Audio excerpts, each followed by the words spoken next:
Eddie Hearn said WBC lightweight champ Devin Haney's return will be against Yaracus Gamboa or Gary Russell Jr.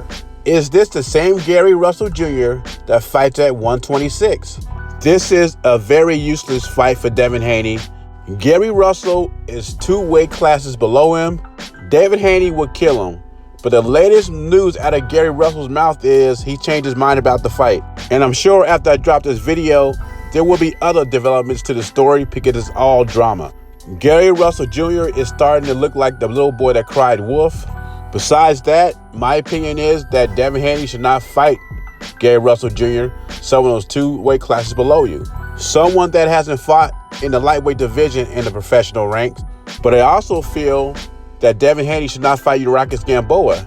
The guy I would like to see Devin Haney fight is Javier Fortuna. Fortuna was supposed to fight Jorge Linares. Linares had to pull out, leaving Javier Fortuna free. And I thought Devin Haney would snatch him up and make that fight. But I guess Eddie Hearn, In the Zone, and Devin Haney had different plans. And I'm disappointed in all of them. And I like Devin Haney, but I do not like his opponent choices right now. Yaracus Gamboa is broken down, old, and Gary Russell Jr. is 2 weight classes below the lightweight division. Just something Gervonta Davis would do.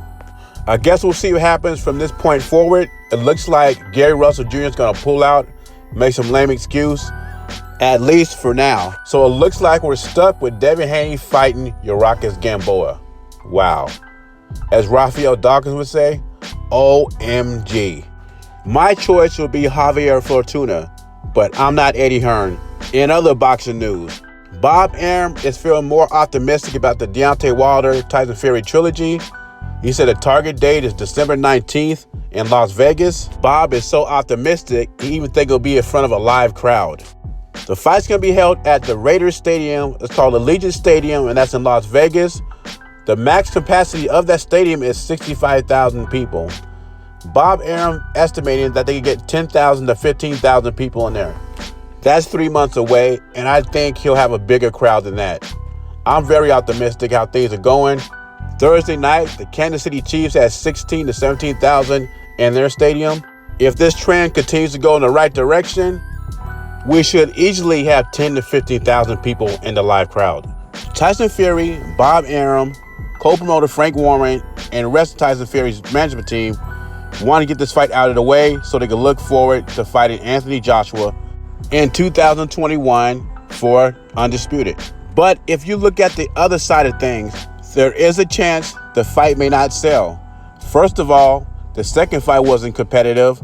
Fury dominated that fight, so people may not be interested in the trilogy. And next, and I agree with Boxing News 24/7 when he says this, the combination of the pandemic and the unemployment, people may just not have the money to go to the fight. Another key factor is we're hearing Tyson Fury build up the fight and all that, but we still haven't heard nothing from Deontay Wilder. At this point, I can't imagine Wilder turning down a big payday or another opportunity to win his belt back. But you know, in this world, stranger things has happened. Wilder may not be interested anymore. At the end of the day, I didn't see any reason for having a trilogy fight until they said Deontay Wilder had a pulled muscle or a torn bicep in his right arm. And I did notice a little bit that he didn't throw a lot of right hands, but I think we need a trilogy to shut the Wilder fanboys up. I mean, in the first fight, his bicep was fine, and I still thought he lost that one. Anyway, leave your thoughts and comments below, either about Tyson Fury and Deontay Wilder, or who should Devin Haney fight.